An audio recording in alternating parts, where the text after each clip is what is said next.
तो आज का है औरंगज़ेब। ठीक है, पहले हमने जो बड़े बड़े चीज़ें हैं वो सारी चीज़ें कवर कर ली। अब लास्ट बचता है औरंगज़ेब। औरंगज़ेब को पूरा ख़त्म करना है और औरंगज़ेब के बाद जितने भी उसके राजपूत है, मराठा है, उत्तर पश्चिम प्रदेश है, वो सारी चीज़ों को पढ़ने के बाद कुछ 3-4 टॉपिक है, इसे पढ़ने के बाद ये पूरा कॉन्सेप्ट का ये पूरा चैप्टर ख़त्म हो। तो औरंगज़ेब के बारे में बात की जाए तो ये बहुत आक्रामक नीति थी, बहुत ही ज़्यादा गुस्सा था और बहुत जल्दी फैसला लेने वाला, आक्रामक नीति अपनाने वाला राजा था। इसके बाद आ जाता है तो 1658 से लेकर 1668 के बीच में यहाँ पर 3 वेव्स की तरह के चल रहा है कि उसने किस तरीके से अपनी आक्रामक नीति अपनाई थी। तो 1658 से लेकर 1668 के दौरान बीजापुर से कल्याणी, बीदर और परिंदा को इसने छीन लिया और अपने प्रदेश में मिला दिया। 1668 से 84 की नीति में इसने थोड़ा चेंज किया और आदिल शाह की उस टाइम पे एक अपॉइंट बंदा था, उसकी मृत्यु हो गई थी और उसके बाद शिवाजी उस टाइम पे अपनी पावर को बढ़ाते जा रहे थे, इसलिए उनकी समस्या हो गई। इन्होंने अपनी नीति में थोड़ा सा बदलाव लाया। गोलकुंडा के वहाँ पर 2 भाई भी थे, अखन्ना और मदन्ना नाम के 2 भाई थे गोलकुंडा में। वो भी उस टाइम के बहुत ज़्यादा रूलर थे, तो वो बहुत ज़्यादा अफेक्ट कर रहे थे मुगल शासन को। मराठा को उन्होंने सोचा था कि ये तो है भाई मुसीबत का है, नाक में दम कर रखा है, तो इनको यार घेरने की कोशिश कर रहे थे, लेकिन मराठा भाई उनसे ज़्यादा आगे थे, तो इसलिए मराठा को घेरने की जो कोशिश थी वो बेकार हुई। तो यहाँ से करते हैं।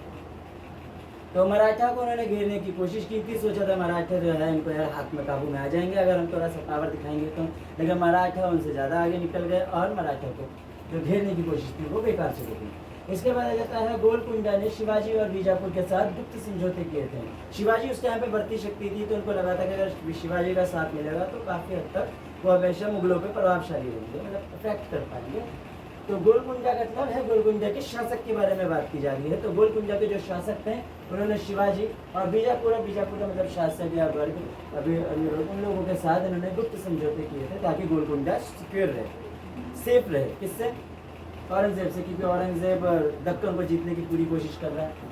इसके बाद आ जाता है 1684 से लेकर 87 में औरंगजेब ने दक्कन को खुल्लम खुल्ला चुनौतियाँ दी। इसका मतलब उस टाइम पर जो शिवाजी है, गोलकुंडा है, बीजापुर है, चाहे कोई भी और उसकी शासक चाहे कितने भी पावरफुल क्यों ना हो, औरंगजेब ने कह दिया कि भैया हम तो सीधा सीधा आपसे लड़ने वाले। इसलिए इसका मतलब ये है कि अब लड़ाई शुरू होने वाली है, और अगर लड़ाई शुरू होगी तो औरंगजेब अपना आगरा से एक रूल नहीं कर सकता, इसलिए आगरा से हटकर उसको ज़्यादातर समय दक्कन में बिताना पड़ा। 1687 से लेकर 1707 तक मराठा तक लड़ाइयाँ जारी रही। 1707 ये एक ऐसा समय है जिसमें औरंगजेब की फाइनली मृत्यु हो जाती है दक्कन में, औरंगाबाद में। फाइनली औरंगजेब की जो है मृत्यु हो जाती है, और जो भी व्यक्ति मतलब जो भी साम्राज्य है, जो भी प्रदेश, प्रांत, जो भी जगह था, वो जिसको जीत लिया गया था औरंगजेब के द्वारा, वो अब धीरे धीरे स्वतंत्र होने लगे। वो धीरे धीरे स्वतंत्र हो गए। दक्कन को छोड़कर मुगल शासन में अब क्या था, दक्कन को छोड़कर पूरे उत्तर पूर्व क्षेत्र असम तक जीत लिया गया। तो औरंगजेब ने क्या किया था, दक्कन को जीतने की कोशिश की थी, जो आया फिर हाथ से गया भी, लेकिन दक्कन को छोड़ा जाए तो उत्तर पूर्वी एरिया जितना आ जाता है, उड़ीसा आ गया है, असम आ गया है, पूरा ऐसे चल रहा है, ऊपर की तरफ भी जा रहा है, जितने भी ईस्ट का एरिया आ जाता है वो पूरा का पूरा जीत लिया गया था। उस टाइम असम में एक साम्राज्य था, अहोम साम्राज्य, उसमें एक व्यक्ति मीर जुमला को बंगाल को अधीन लाया गया, तो उसमें जीत कर फाइनली बंगाल को अपने अंदर मिला लिया।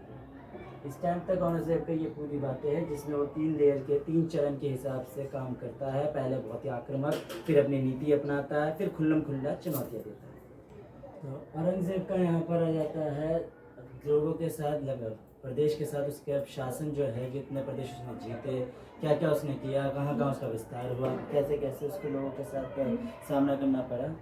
तो यहाँ पर आ जाता है औरंगजेब आधुनिक भारत जितना कहा जा सकता है, जिनमें अब का जो भारत हम कहे, जो पाकिस्तान का और अफगानिस्तान का एरिया हट गया, और जितना एरिया हम कह सकते हैं जो आज का भारत है, आधुनिक भारत है, उतना इसने जीत लिया।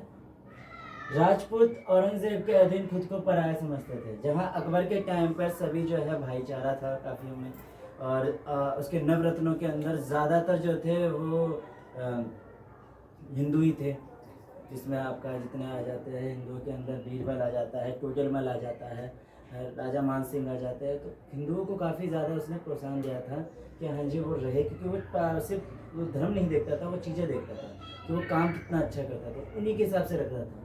वही औरंगज़ेब कट्टर मुसलमान था, तो उसको हिसाब से ये सब चीज़ें ना करते हुए वो ज़्यादातर मुस्लिम साम्राज्य को ज़्यादा, मुस्लिम को ज़्यादा वो प्रेफरेंस देता था। इस चक्कर में सारे हिंदुओं ने अपने आप को उस दरबार में अकेला समझा और धीरे धीरे वो छटने लगता। अब आ जाता है सबसे पहले राजपूत।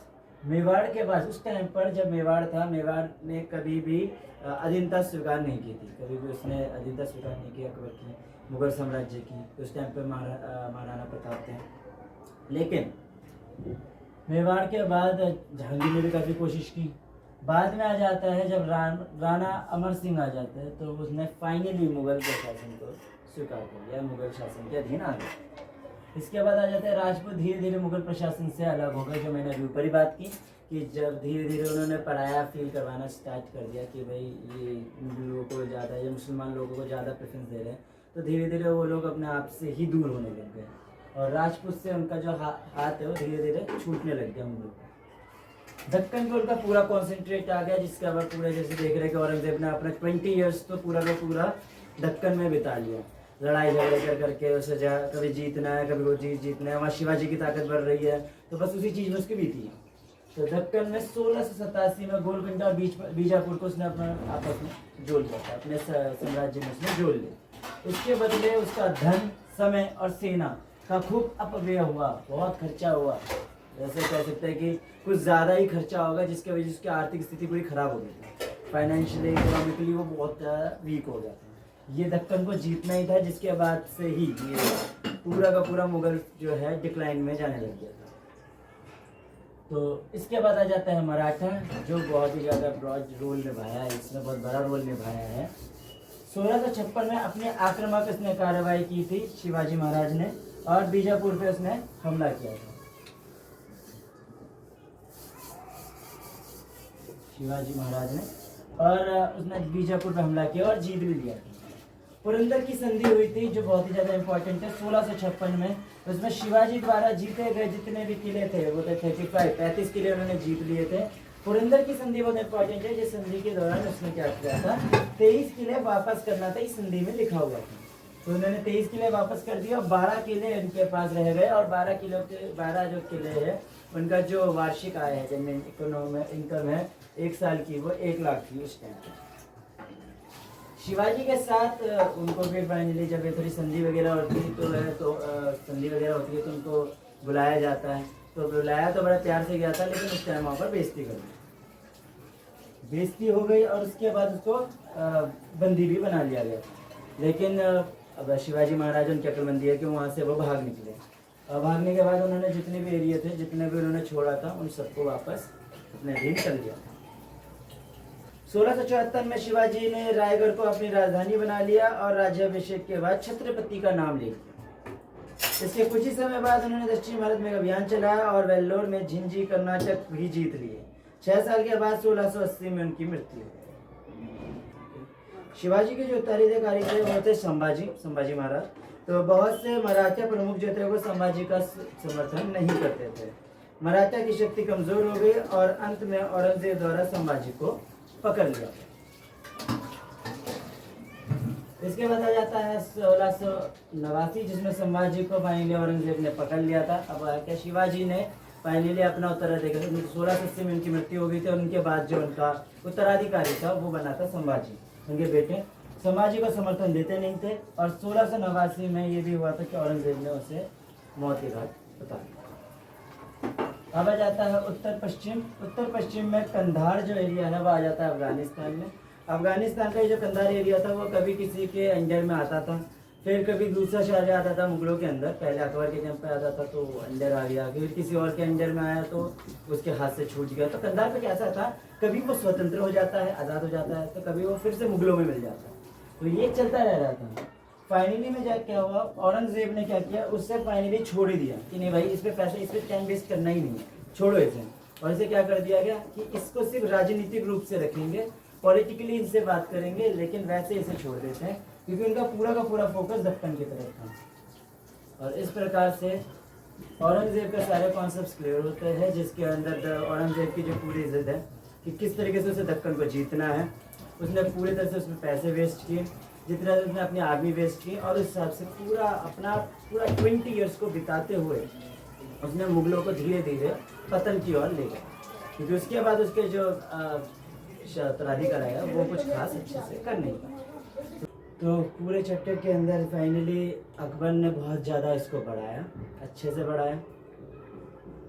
जहांगीर और शाहजहाँ ने कैसे तरीके से स्टेबल रखा। शाहजहाँ के बाद जब औरंगजेब आते हैं तो औरंगजेब ने भी विस्तार की नीति खूब अपनाई, प्रादेशिक नीति अपनाई कि हर प्रदेश को अपने में मिलाना और अपने साम्राज्य को बड़ा बनाना। इन्होंने भी बहुत अच्छे से काम किया, अपने तरीके से किया। इसके बाद आ जाता है, लेकिन उनके में एक चीज़ हो गई थी, जहाँ उत्तर पश्चिमी एरिया पूरे के पूरा इनके अंडर में था, इनके ऊपर से चलते हुए जितने साम्राज्य था वो सारा का सारा इनके साथ था। राजपूत इनके साथ थे, इनकी ताकत बहुत ज़्यादा थी। वही राजपूतों को जब इन्होंने संबंध से टूटे और राजपूतों के साथ इन्होंने पराया जैसा व्यवहार करा, तो धीरे धीरे वो जो उत्तर पश्चिमी सपोर्ट था वो फाइनली हट गया।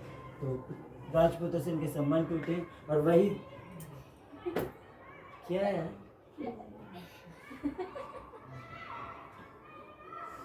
वही राजपूतों से जिस प्रकार से उनके संबंध टूटे, उन्होंने राजपूतों के साथ पैराया जैसा पराया व्यवहार किया। इसके कारण जो उत्तर पश्चिमी का इतना बड़ा सपोर्ट था उनका, वो उनके हाथ से छूट गया। दक्कन जीतने की कोशिश में उन्होंने मराठों से बैर कर दिया। काफ़ी मराठा जो है उसमें से शिवाजी जो सबसे उभरते हुए पावर थी उनके खिलाफ हो गए। इसके कारण मराठाओं से खटास, उससे उनको बहुत ज़्यादा क्षति हुई, बहुत ज़्यादा आर्मी गई, बहुत पैसा गया उनका। और उसके बाद हो जाते हैं उनके बाद के जो उत्तराधिकारी, क्योंकि वो भले ही कैसे भी थे, उन्होंने जैसे भी किया, लेकिन वो पावरफुल काफ़ी थी। लेकिन उनकी फाइनली उनके जितने भी उत्तराधिकारी आते हैं, उनके बाद से जितने भी लोग आने लगे हैं, वो वैसे साम्राज्य को संभाल नहीं पाए, और धीरे धीरे मुगल का पतन होने लगा और उनके अधीन साम्राज्य का विघटन हुआ। धीरे धीरे सब अलग होने लग गए। जितने भी उन्होंने साम्राज्य मिलाया था वो अपने आप में स्वतंत्र हो गए, आज़ाद हो गए। धीरे धीरे जो मुगल साम्राज्य जो इतना था वो धीरे धीरे धीरे छोटा होने लग गया, और उसके बाद ही अंग्रेज़ों का आगमन भी शुरू हुआ। तो इस प्रकार से ये पूरा का पूरा मुगल कॉन्सेप्ट होता है।